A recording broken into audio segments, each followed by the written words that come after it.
Hello, everybody, and welcome to Nite New York City for special kickoff of 2021 with Auggie Award winners. I hope you're all doing well, you and your families, amid the Omicron surge. And I want to thank you for joining us here at AllLive. This week, AllLive was launched as a free and open platform for the entire XR community. And starting today, we'll start hosting non-stop stream of online XR events like this meetup. So first of all, make sure to write stuff in the chat if you have comments. Also, let us know where you're joining from. All right, so Nite meetups, which are now running in 25 cities around the world, will also be hosted here on this platform. So we'll have kind of a taste of what's happening in different parts of the world. And next week, we have Nite LA will be hosted here and will tackle XR in education. Tomorrow and every Friday, we'll host here the podcast by Charlie Fink and Ted Shilowitz, This Week in XR. And this Friday, we have a special guest, the Magic Leap co-founder Tony Abovich, so that should be really fun. And then there's a bunch of additional events that partners will be hosting here, such as the Poly's WebXR Awards. We'll have a session by the IVRHA. Bob Fine will host a session on VR and autism. And also really excited about the Gatherverse Summit that will be hosted by Christopher Lafayette in February. And now, now that you're here, check out the awesome people on the platform. If you click on the right-hand side sidebar where you see the chat, you can also find the people directory. You can filter it by roles, by companies, by interest. And you can also use the smart matchmaking feature that will recommend you XR professionals to meet based on your profile selections. There's already about 4,000 people here, so a lot of good people to connect with. And our motto is basically come for the talks and stay for the people, which I think will generate a lot of interest for people to join us here. Later this year, we're planning 3 in-person events, major events in the US, in Asia, and in Europe. So check out those events on our website as we start kind of publishing more and more information about it. And AW continues to offer classes and workshops for the XR community by some of the best instructors in the industry. So startup founders, if you are getting ready to fundraising and need a little bit of a boost, reach out to me about the fundraising class. And next week, really excited about starting the Hololens Masterclass presented by the XR Bootcamp. There's actually a couple of seats left. So if you're still into it, you have a bit of time to join. And since you're now part of this incredible community, let's all get social. Follow us on Twitter for the latest in AR and VR. And definitely check out the YouTube channel, which has the largest collection of videos about AR and VR, over 2,000 videos. And if you want to get the latest news in AR and VR right in your inbox every Friday, sign up for the weekly spatial newsletter. All right, now we're ready to get down to business. I'll kick it off with some of the biggest XR news from CES. And I'll also kind of interweave in those announcements some of my own thoughts on what to expect in 2022, some of the trends. And I'd love to get your comments in the chat for what you think about it, what are some of the things you're excited about, or maybe some announcements that I missed. After that, we'll follow with a conversation with some of the really cool Auggie Award winners, those who got this trophy. Many of them didn't get a chance to make it to AWE last year because of travel restrictions. So we're giving them a chance today to talk about their projects and some of their plans for 2022. All right, so 2022 just started, and it looks like we're facing another year of COVID. It looks like, we all had enough of it, but apparently the virus is not through with us. But the progress with XR can't be stopped, and we accept it will continue to accelerate in 2022. So in 2021, everyone talked about the metaverse, of course, and CES 2022 was no exception. It was also one of the top buzzwords at the event. And I think, if you look into the rest of the year, it's probably going to continue to take over everything. Like this GIF here, it's like the Katamari Damacy ball, if you remember that game, that rolls over the world and eats everything in its path. And to illustrate this phenomenon, VR Nima tweeted from CES all the mentions of metaverse that he found on the show floor. And it's pure craziness. Just look at this collage of all his findings. People that have used metaverse where it makes sense or not.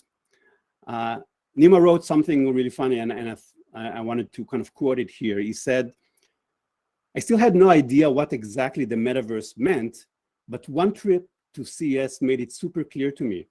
It doesn't mean anything. It's an empty buzzword that can mean anything the marketer wants." And Ina Fried from Axios joked that many CES observers suggested a drinking game in which people that watched the presentation took a shot every time metaverse was mentioned. But she said that it would have been a recipe for alcohol poisoning because it was just everywhere all the time.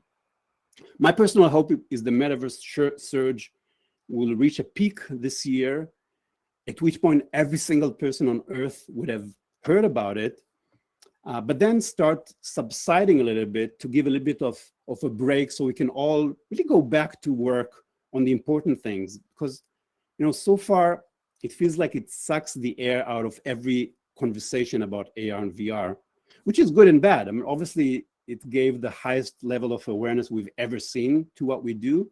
But as Nima said, when everything is a metaverse, then it becomes an empty buzzword.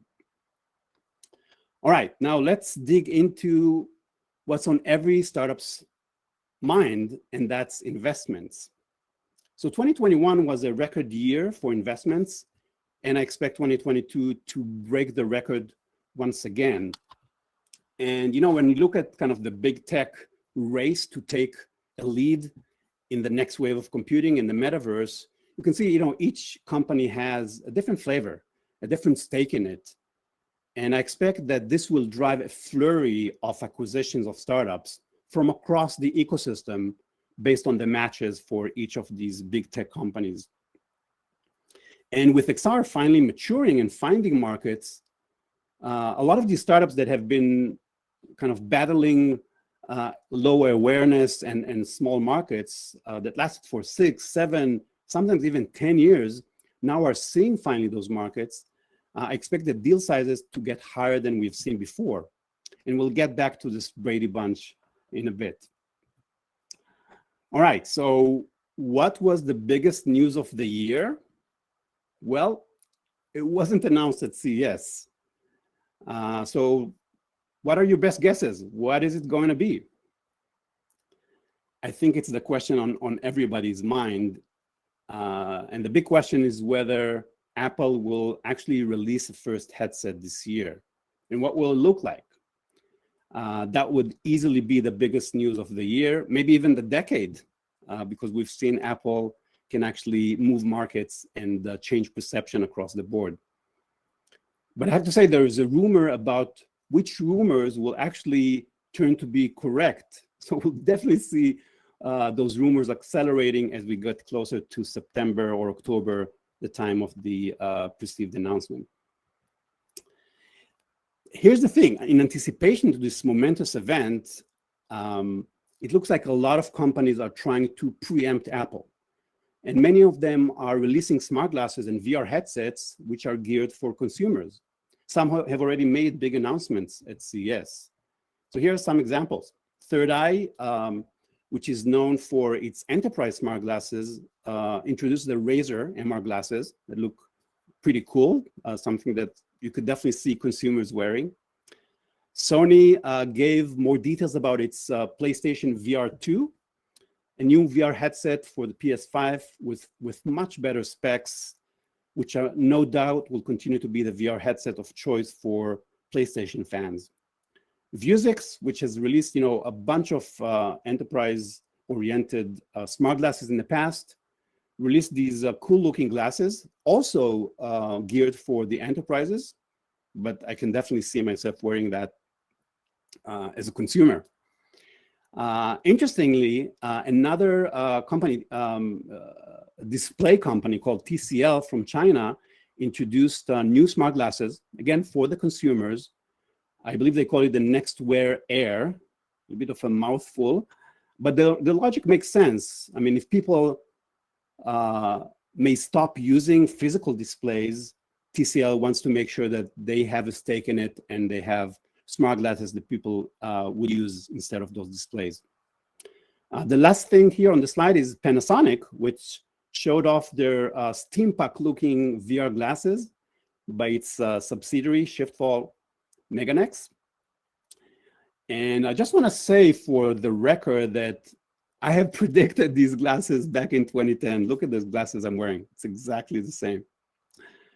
Panasonic also introduced the automotive-oriented product, the AR HUD 2.0 for cars, along with a startup called VR.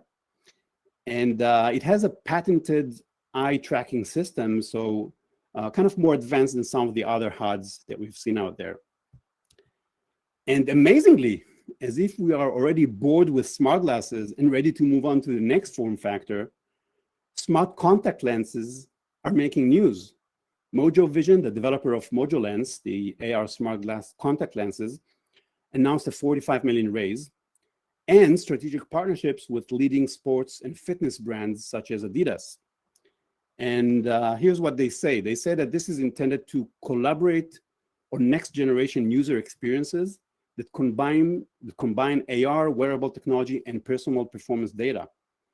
And they're starting with athletes, the kind of a relatively small niche, which makes sense, because I think we all agree that it will take quite some time before consumers are ready to wear smart contact lens. They'll first have to get into smart glasses before they're ready for that.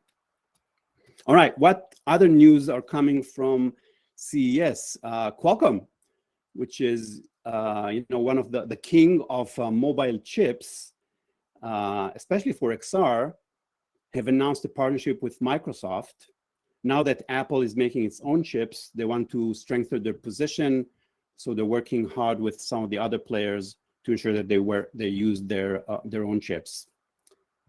And NVIDIA, this is more on the cloud infrastructure side, announced that Omniverse, their cloud streaming for the metaverse or for XR, is now freely available to creators, which is cool. What else? Another contender to the metaverse race is HTC.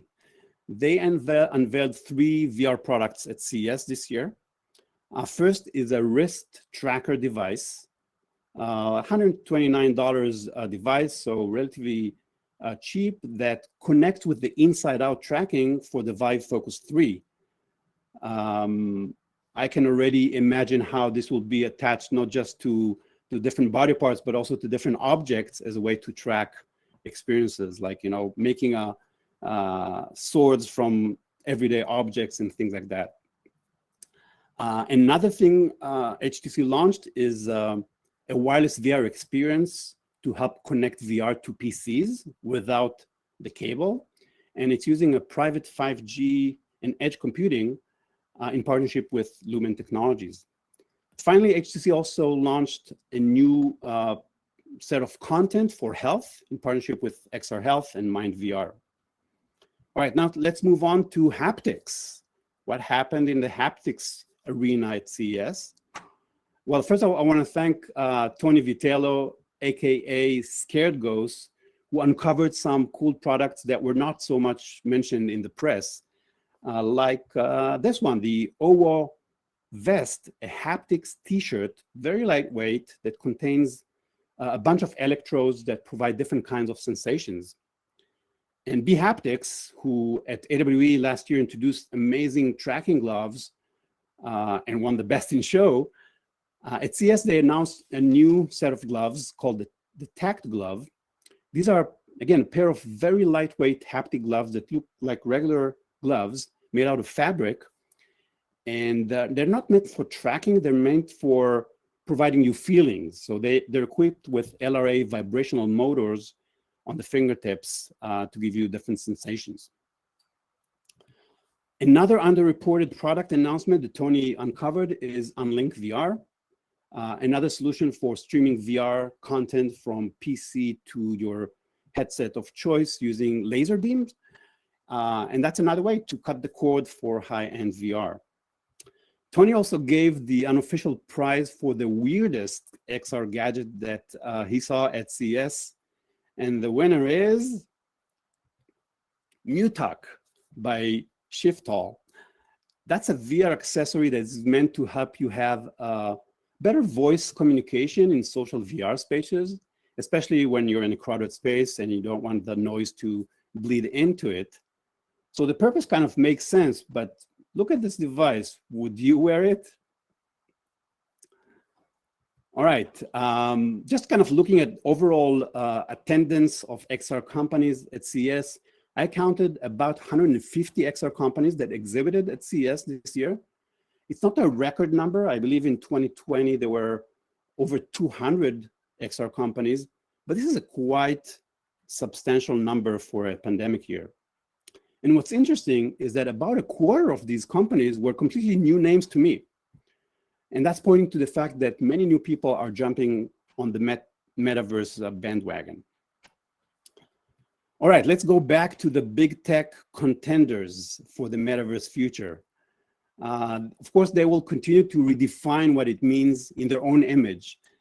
As you can see, Microsoft is going to be focusing on the metaverse for enterprise and Roblox for, obviously, kids. Qualcomm will provide the chips and the hardware infrastructure for AR and VR. And Tencent will try to own China, just like they did with WeChat. NVIDIA will continue to take care of processing in the cloud and supporting streaming for XR. Unity, of course, wants to help everyone build the metaverse. Snap will be focused on social, Niantic on the real world. And Google, I haven't seen a lot of Google talk about the metaverse, but you can bet that it's all going to be focused on helping you find information in the metaverse through search, which they're already kind of providing in different ways today. And here's the interesting thing. Apple is actually denouncing the term. Their approach is that they want people to not spend all their time in the metaverse world that kind of blocks their view, their experiences from the real world. They envision that we will all continue to live our lives in the real world and then occasionally use AR or VR devices to get things done or to have fun, which kind of makes sense. But then there's a big debate that will happen between these players and many others, and that's around how open the metaverse has to be. I think there's a big movement right now to ensure that the metaverse is open, but as we've seen in past technology waves, it's not always the case. And Apple will probably fall in the more closed category, the walled garden category, with the typical argument that if you do it that way, if you create a more curated experience, it will offer a better user experience for people that use it, for users. All right, next news, which is also a big trend that we expect in 2022.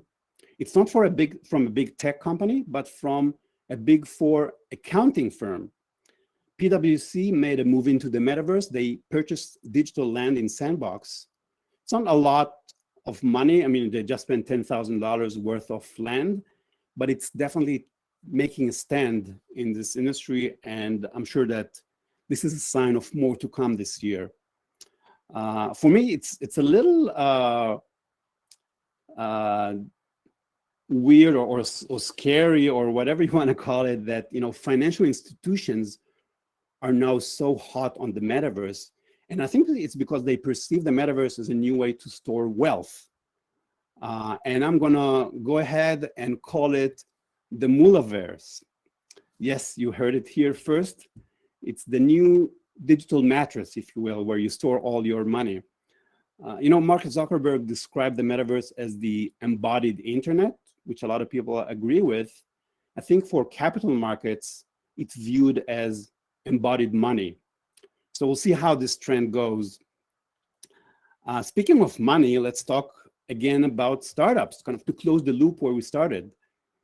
And here, I want to have a word of advice for startups that are raising money. NFTs, of course, are awesome and are an important concept for the future of the metaverse. But what I want to say is that it's not the only way to make money for a startup.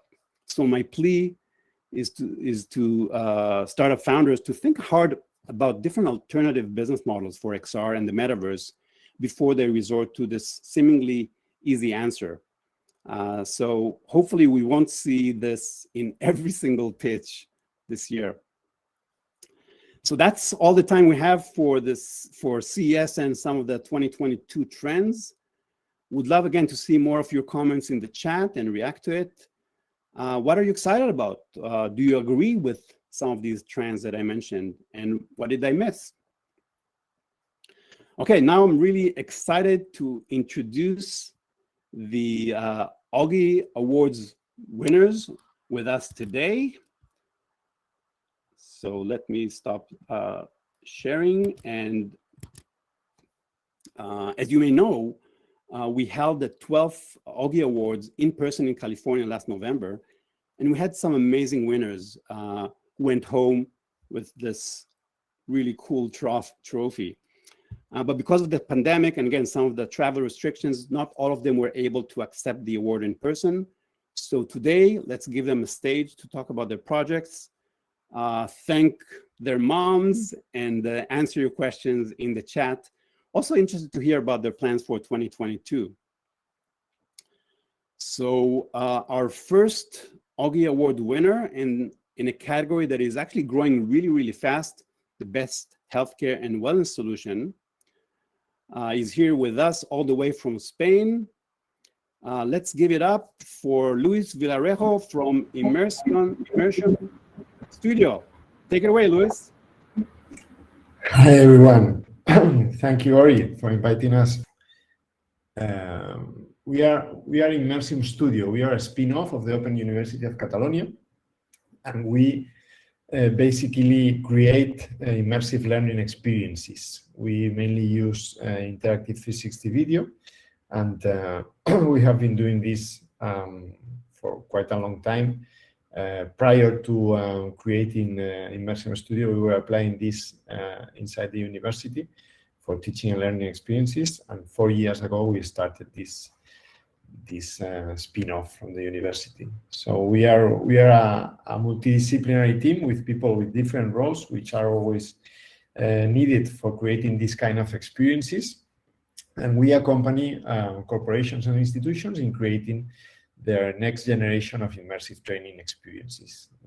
This time, in these 4 years, we've had the opportunity to work for several institutions or corporations like United Nations or the Donation and Transplantation Institute, for example, or the European Society of Intensive Care Medicine. And we are growing and growing, and we are glad we are having opportunities to generate new experiences every day. So, which are our defining traits? That we come from the university, so we apply or we warranty the pedagogical quality in all our experiences. We use interactive 360 video, as I told before. And we have received in this time two distinctions. In 2019, we were awarded with the Best Immersive Educational Experience from the Immersive Learning Research Network. And this year we had the Best Healthcare VR Solution in the Auggie Awards. And this is what we try to do. We generate experiences immersive learning experiences using interactive 360 video, in which you are in the middle of some situation that tries to teach you something, tries to give you the opportunity to put in practice your knowledge, to get some knowledge. And the main interaction mechanism that we use is making decisions in a wide set of different situations. So what we develop is a decision tree with multi-branches, a lot of branches regarding different situations. So you have the opportunity of being the main role or the principal part in this teaching story, in this learning experience. And there are many decision points in which you need to make a decision. You can see the consequence of your decision. You can roll back decisions, make another decision, compare the consequences of different decisions. And we build different experiences on the basis on this mechanism.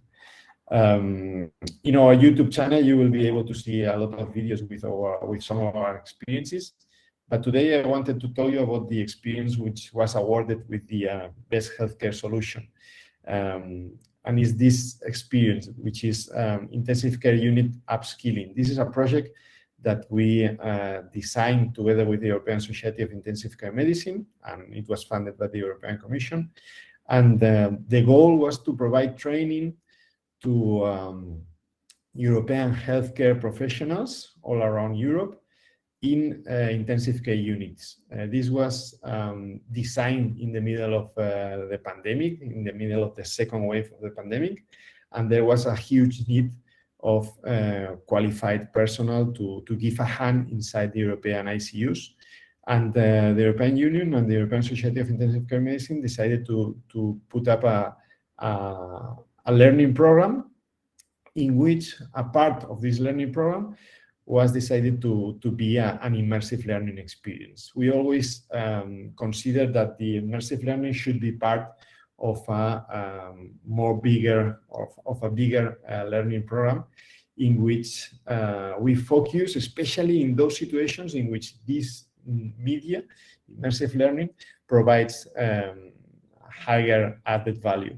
So we designed it together with the experts from the European Society of Intensive Care Medicine, which were the situations in which we were going to design or base the immersive learning experience, and we built it. It consisted of 3 parts. The first part was an ICU exploration, in which you were immersed in an ICU, and you were able to get to know which are the equipment, which are the materials, which are the different processes that you can find in an ICU. You are able to explore this at your own pace, getting explanations from the from the first figures of ICU health in Europe. And then you got 2 master cases. One master case was with a patient, with a severe patient of COVID-19, and another one with a not so severe patient. And the idea was to provide the experience, to provide confidence for these health professionals who didn't have experience inside ICUs, to get to know which is the equipment that you will find there, which are the different roles that you will find there, which are the different processes that you will find there, and get confidence in order to be able to give a hand in case of emergency. We managed to arrive to more than 20,000 health professionals all around Europe. We used Carbo devices together with an application for Android and iPhone. And the feedback that we got was really spectacular. So let me show you a small video about the experience.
The whole experience, it lasts for more than 2 hours, and you were able to do it in different pieces. I mean that at these times of pandemics, health professionals had very few time to devote to new learning and so on. So the idea was that if they had 5 minutes to devote to the learning program, to the immersive learning experience, they use it for 5 minutes, they leave it there, we store the point in which they were, and then whenever they have some other time, they can resume from them.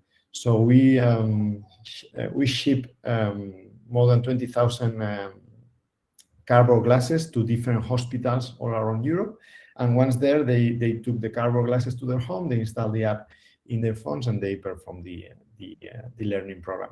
And we were able to track also the different decision points. So we have all the information regarding which are the decisions that each individual took or made in every one of the decision points, which time did they take to answer in order to know if these topics were in doubt or not, which are the topics that they need more training for, and so on. And the feedback that we got was really spectacular. They ranked the experience with 9.6 out of 10. So we were very, very happy about that. We translated that in 23 languages, the 23 European official languages, and that's more or less what we did. We were very happy that we were able to help a little bit to deal a little bit better with pandemic from our small place in the world. And regarding our immediate plans, I have written down here some of the 3 main axes that we have. We will continue delivering the experiences that we are producing right now, like for United Nations, for the Donation and Transplantation Institutes, the 2 European projects that we are involved in. We will also be delivering or unveiling 2 new product lines before summer, we hope, with partnering with 2 top institutions in health and management. We are very excited about that. And we will be seeing, hopefully we will be seeing some growth changes coming, which I cannot tell more about that, but we are also very, very excited about that. And this is more or less what I wanted to explain you. I hope it was on time, and I will be available for Q's and A's. So go ahead. Thank you, Luis. That was great. An amazing achievements. Really fantastic to hear that you were able to reach so many healthcare workers out there that actually needed this kind of training. So we'll see some questions. Oh, there's a question about kind of upcoming healthcare applications, if you have something in mind. But before that, I'm just curious if you had a chance to speak firsthand with some of the users of your applications, and especially those who just tried it for the first time, and what was the reaction from the people on the ground? Yes, the reaction was this wow factor. No, for most of them, it was first time interaction with virtual reality, first time that they had sunglasses on. So they showed the usual reaction. No, they get blasted by the effect of virtual reality, by finding themselves inside a different scenario, so realistic, because most of them or some of them were kind of familiar. They have seen some avatars, some virtual reality with avatars or things like that, but not with interactive 360 video. And that was a blast for most of them, because in the health sector, there are not so many people familiar with virtual reality. So this was an important effect. And once they passed this effect, they started to realize which is the potential of this kind of tools. Being able to find yourself immersed in a realistic scenario, being able to solve technical difficulties. They were very interested, or they were commenting a lot, decisions where there were some of the respirators triggering alarms, for example, and they needed to react and in time to that alarm and decide which action to take in order to not to lose the patient, for example. And they got really, really excited. They got nervous about these situations. And this is something very exciting, because if you are able to produce this kind of emotions in people, the learning you are producing behind these emotions is even stronger. It's even, it's more, it's get retained a lot more in the minds of the final users. So overall, we were very, very happy with the feedback that we got. Awesome. Luis, thanks again for presenting this and for doing this really important job. We need to move to our next presenter, but feel free to kind of see some of the questions in the chat and answer in there. Once again, thanks very much for Luis. Thank you, Ori. All right, next we have from Italy, the winner of the Best Art Auggie Awards, that got this beautiful trophy to go home with. Give it up for Margherita Landi. Hello. Hi. So I am Margherita Landi, and I'm a choreographer, videomaker, and anthropologist. So the project Peaceful Places that I developed with my colleague Agnese Lanza, which is also a choreographer, thanks to Gold Enterprise, is a reflection about touch starvation in this pandemic world. So last year, we read a theory that was explaining how the relationship between people is changing now that we conceive bodies as weapons. So we live in a state of alert, keeping the distance from each other, avoiding other bodies. So that's why we thought about creating a virtual space in which people can be close, can touch each other. And so proposing the idea of bodies as a peaceful places.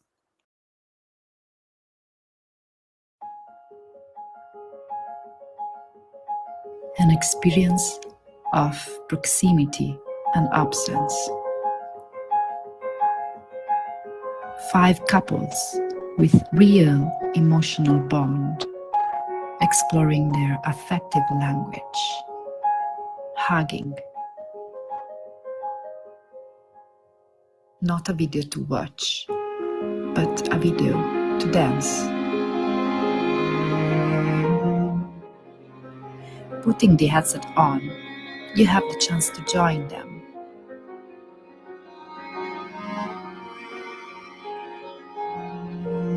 Imitation is a basic tool to learn, to embody. Can we learn to hug again?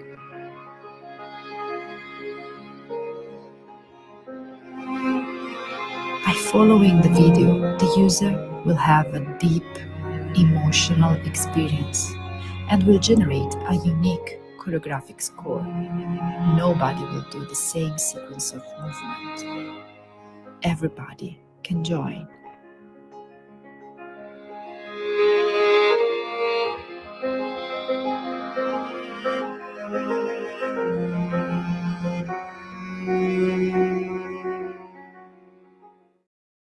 All right, Margherita, that's a fantastic video. No wonder you got the top prize for the best art. Want to kind of wrap up your any more words you want to say? But you're muted, so you want to unmute, please. Still muted.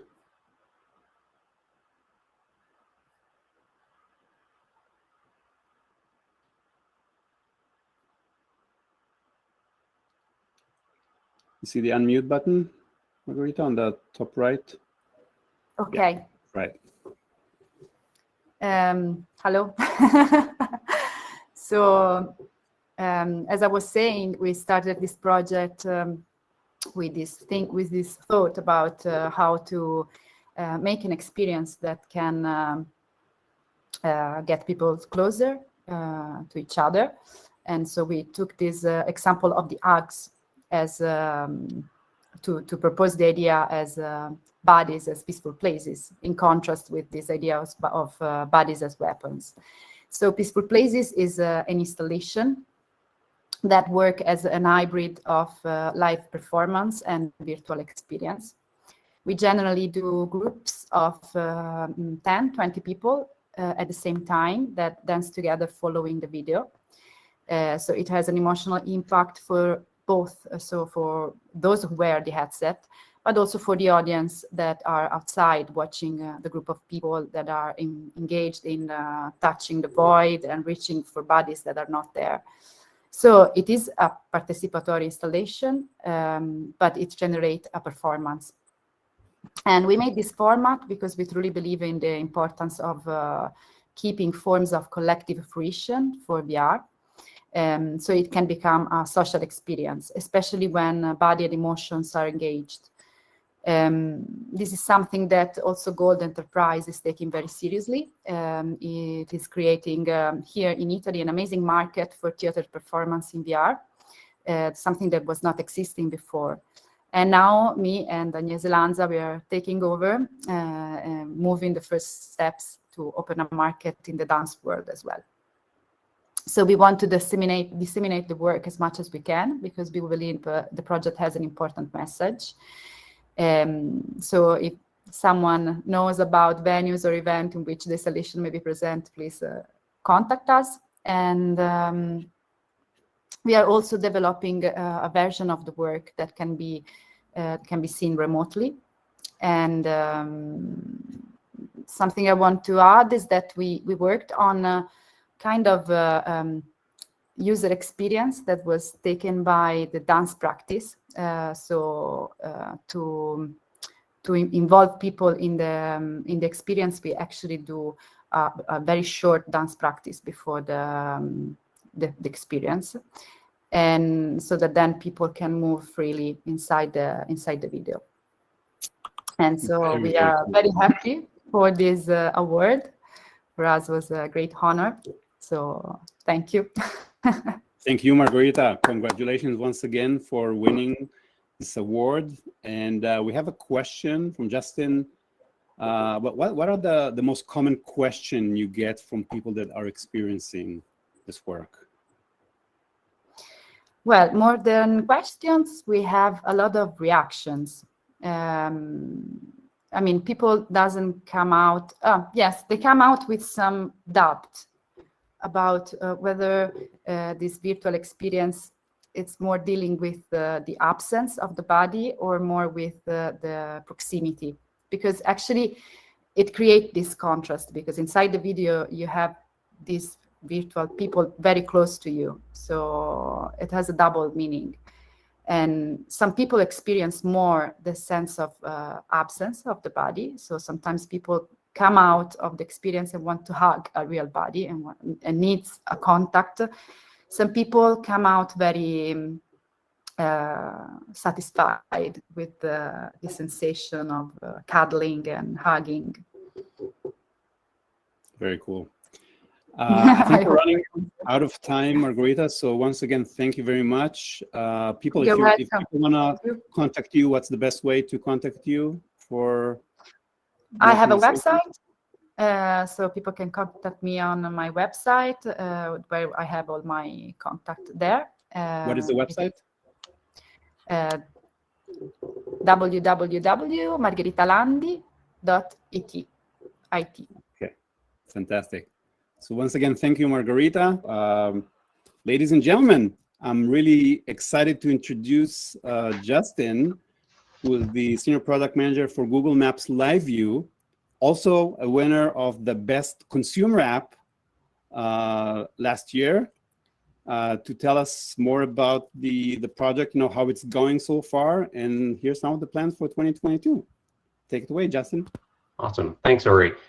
Thanks so much for having me today. And I'm definitely here on behalf of a large team within Google that's been working on Live View within Google Maps, not just within Google Maps itself, but also the team working on AR Core and the teams that have been working on building the Google Maps data set over the last 15 plus years. So I wanted to show you, give you a little quick overview of sort of what is Live View, how does it integrate into Google Maps, what powers it, and then talk a little bit about the future. So now this is a brand new presentation approach. So let's see here. Let's see if I can get the right window going. Just click on the present now. Yep. And yeah, you got it. All right. It should be up. Boom. All right. Fantastic. So yeah, so over the last couple of years, our team has really been working to bring augmented reality to Google Maps. And we've done a bunch of work over the last several years to help make this a reality. So many moons ago, back in 2019, we had introduced our idea, an approach to localization via a blog post to talk about how might we take machine learning and the data sets we have to really enable localization at global scale. And sometimes augmented reality can be looked at as and any new technology as a hammer without a nail. And what we looked at for Google Maps was this problem of you come out of a building, you come out of a transit station, and you're not sure which way to go. And you know the high level overview of your route, but do I turn left or right? And so part of what we saw was the ability for augmented reality to provide guidance in the moment for people. And often a lot of the problem is that the compass in your phone and GPS don't necessarily cut it in dense urban environments, and they lead to this sort of experience where you're standing in one spot, but the blue dot is just sort of rolling around. And the reason for that is that we've seen this over and over again with Google Maps data that the satellite signals from GPS satellites are getting reflected off of the buildings in these urban canyons. And as a result, the time of flight between the GPS satellite and your phone is off. And so that's part of the reason why that blue dot wanders. And that's on top of all the EM fields in urban environments, which confuse the very small compass in your phone. And so what we did is we looked at all of the street view imagery we've collected over the last 15 years and combined that with some of the visual-based motion tracking systems and the concepts of which have been around for the last 30, 40, 50 years, ever since the days of the Apollo program. And we wanted to do that at global scale. So what we do is we combine visual positioning service, which extracts key visual features from that street view data, use AR Core for on-device motion tracking, combined with all of our street view imagery and a sprinkling of machine learning to provide localization at global scale. And that then powers these AR walking experiences and just generally Live View as a whole within Google Maps.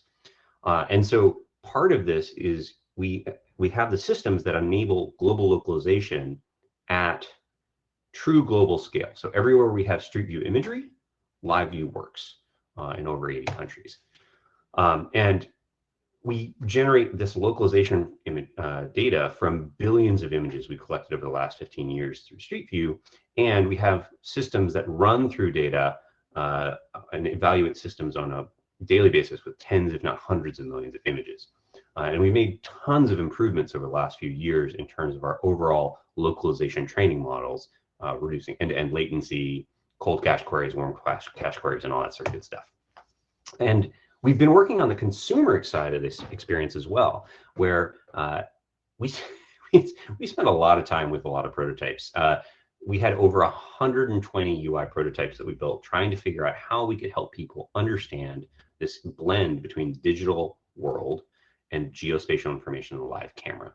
And so what you see here is actually a prototype where we wanted to convey, we're trying to figure out how can we convey confidence, the confidence level we have in your current position and the directions we're giving you. And so we had this idea where there would be particles that would be, if we had low confidence in your local location, the particles would be spread out over a wide distance. And then the more confident we got, they would narrow in, and become a solid blue line, like you would see on the top-down 2D map.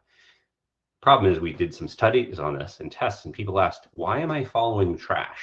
So we put this aside. So we've done a ton of different experiments, and we did a lot of testing within our team itself. We refer to this as team food. We have dog food programs within Google as a whole. We did previews with the local guides, and we did previews with Pixel users as well.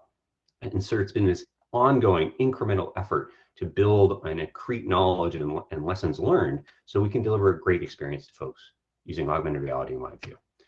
And so some of the explorations we've done, some were more fanciful than others, like the slice of pizza to help you to guide you around. And we're continuing to do this. And it's in part of what we've been working on is like ongoing experiments with users, because ultimately we need to make sure that this is a product which works for people at global scale.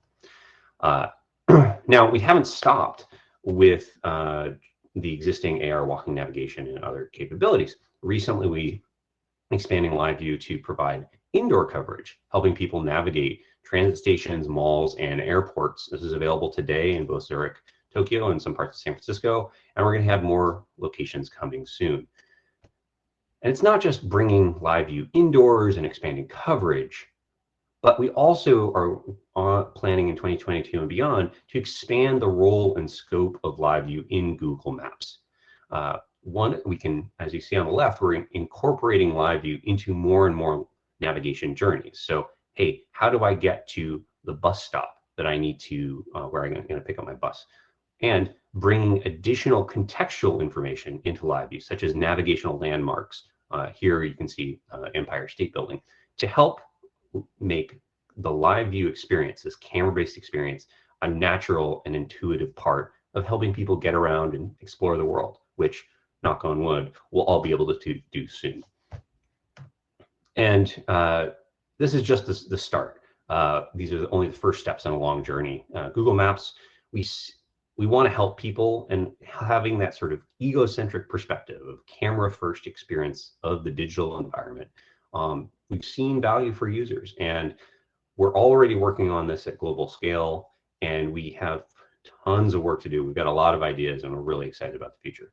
So thank you so much, Ori, and to all the AE team. Really, we're grateful for the honor of being of the award. So thank you so much, and I can transition to questions now at this point. Thank you, Justin. That's awesome.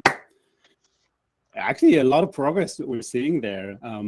So let's see if we get some questions in the chat. But I want to start with this, something that, I've asked you a few times before. This is, probably one of the most advanced AR applications out there in the market that are available to consumers anywhere they go. And yet, I still find very few people are aware of it. So when I ask people, are you familiar with it? They say no. And then when they try it, they're always amazed that it works everywhere they go, and it's super helpful in many, many situations. So what's kind of your impression about kind of the level of awareness out there? People are using, Google Maps every day, but not aware of it. And are you doing things to help make it a bit more visible? Yeah, so it's a great question. And this gets to one of the opportunities and challenges of working in a product as large as Google Maps, wherein if every team who introduced a new feature to Google Maps was able to do a front and center promotion when you first launched the experience, be like, hey, try out this new feature, you would be bombarded every day with new pop-ups. And that's really not a good user experience. And so part of what we want to do is meet users where they are, where this kind of capability can be the most helpful. So one of the things we introduced this past year was actually, there's this concept where you can actually click on the blue dot in Google Maps. And one of the ways in which, and so one of the options when you click on that blue dot menu is to fix your camera. Now, previously, if you clicked on that and said, hey, not fix my camera, but fix my location.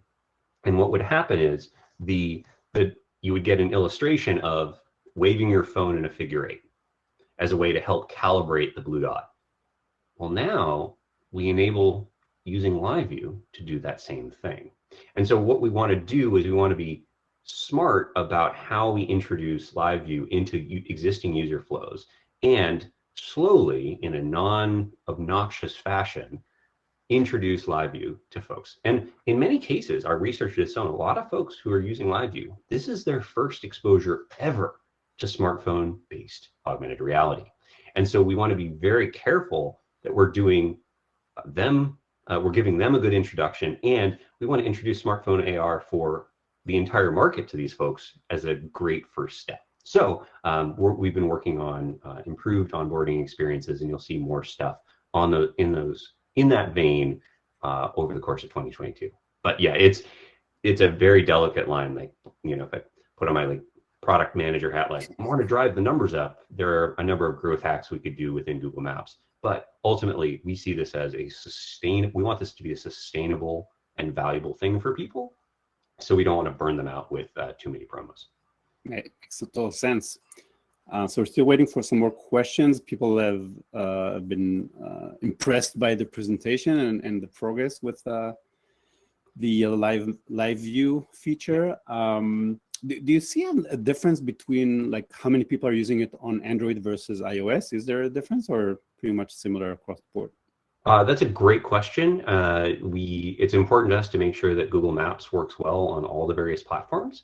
And we've seen users finding value on both platforms. Obviously, I can't talk specific usage numbers, but we've been quite happy with the progress that we've made there. Can you give us a hint in terms of like, is it like 6 figures, 7 figures, like anything we can learn about? That's a great question, which I don't have clearance from my PR team to talk about explicitly. So unfortunately, I'm going to have to dodge that question like Neo in the Matrix. So, well, we have a question from Jimmy. Jimmy is asking, will this run on glasses type chipset versus high-end mobile phones? Yeah, so this is a great question. So how does Live View operate today? So we take images from the phone. Oh. Justin dropped. What happened? All right, I think we're going to have to be juggling a little bit. So we have Margherita back. Let's put Margherita back on. And Margherita, maybe we can start from the video. You're still muted. And this position to provide an accurate model of an accurate AR experience. Now, the challenge there is, so today we use on smartphones, we use AR Core and AR Kit and the on-device accelerometers, we do on-device photogrammetry, et cetera, to track the motion of the phone. Now, glasses type chipset is sort of a very broad spectrum of like what capabilities exist on device. And so the question of like, would it run on those? It's an open question as to what actual capabilities those chips have. So the answer is, it depends. One of the other things is that glasses type chipsets, like the other question is, what's your battery consumption like? So smartphones have had increased improvements in overall power availability and power usage. Some of the smart glasses that are out there today have relatively limited battery lives. And if you were to drive an on-device accelerometer, that would be a pretty significant power drain. And depending on your use case, you know, we want Google Maps to be with you and help you through your entire day. And so there's just a lot of open questions around the glasses type chipsets. Cool, good answer. Can't wait to check out Google Maps on glasses in the near future. All right, any more questions for Justin? Or maybe you want to tell us kind of what you expect in 2022? Oh yeah, well, as I mentioned, so 2022, we see sort of increased improvements to our onboarding experiences. We're going to improve localization capabilities. Speed to localization is always a critical factor. You want it to be nice and seamless for users. And we see increased integration of Live View into the overall Google Maps experience, helping users in the moment in their user journey. Because when you just turn on a camera and start putting digital content on top of it, one of the big questions is, what is the user's context? Is the user trying to find something? Are they trying to get navigation directions? Are they trying to get information about a specific thing that they're looking at? So there are a lot of interesting challenges of the overall integration flow of a camera into the existing capabilities that Google Maps provides. And we want it to just be a seamless part of that experience. We don't want it to feel like we're just ham-fistedly kind of pushing Live View into every area of Google Maps. Like that's a great way to turn people off to the experience. And we want to be a great ambassador for smartphone AR for all of the great products that are getting built in the AR space. Awesome. And that's, as a side note, one of the things I absolutely love about AWE and Ori and all the work you folks have done is how you are highlighting not just the big players, but the mid and small size players. It's absolutely critical to have broad awareness of this. And we're really excited for all the work that folks are doing here. So I just want to say, everyone watching, please do presentations. Like, it is amazing to see the work that everybody's doing. So awesome. Justin, this is all the time we have with you. Thanks very much once again, and looking forward to more people using it in 2022. Now we're ready to get Margherita back. Let's start with the video and then continue from there. Just do kind of a quick thank you to our speakers today. Let's bring them up. They're available for a quick thank you. And also, I want to announce that the Auggie Awards nominations for 2022 is now open. So go ahead, submit your project. It's all on awxstar.com. Would love to see your nominations. Would love to see some more amazing projects winning this year. And to everybody else that joined us today, thank you very much. It was kind of our first meeting on All Live. Hopefully it went well with some of the hiccups, and would love to see you next time. Thanks very much. Bye-bye, everybody. Thank you, Ori. Bye-bye. Bye.